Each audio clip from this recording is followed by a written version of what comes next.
Vai es dzirdu mentu? Tas ir policijas departaments. Šķiet manā prātā mirgo sarkanzilās gaismas. Šķiet tūlīt palikšu bez gaišās dienas gaismas. Garām viņu ausīm nekas netiek, garām viņu acīm nekas neiet. Un pat kukuli šeit nelīdzēs, tiesā cīnoties badikam tiem palīdzēs. LSPD izbrauc ielās, visi paslēpj aizliegtās vielās. Tiem, kas neprot uzvesties, problēmas lielas. Vienalga, ko tur viss sprieda, jo taisnība vienmēr būs viņu goda lieta.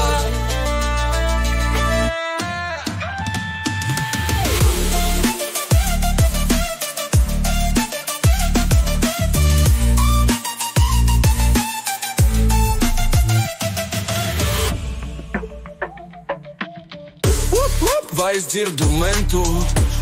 Tas ir policijas departaments. Bet ja tu esi uz ceļa, labāk esi saprātīgs, jo LSPD ir šeit un viņiem viss ir pierādīts. Prieks iepazīties Marko Rossi, tavs ātrākais autiņš viņam pat sosi. Ansis briedis tāpat kā Jordan Strikes, no šitiem nepaslēpsies pat tavs Dibenvaigs. Te Kabans Kalniņš un Krapalnieks, šie džeki jebkuru no jums aizsniegs.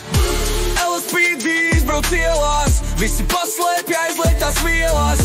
Tiem, kas neprot uzvesties, problēmas lielas. Vienalga, ko tur viss sprieda, jo taisnība vienmēr būs viņu goda lieta.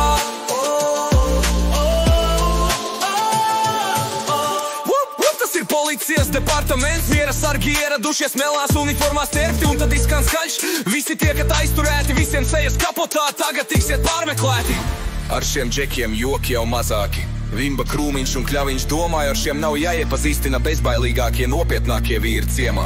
Un nevar jau aizmirst par Ben Jones un Robertu Ozolu. Šie jau sen ir pabeiguši akadēmijas skolu, tā kā nemētā priekšā viņiem savu dzelzs solu. 10-70 uz manu 10-20 džeki salasamies. Un tad, kad maiņiet uz beigām, visi jauki atvadamies. 900, 10-7, beidzu maiņu.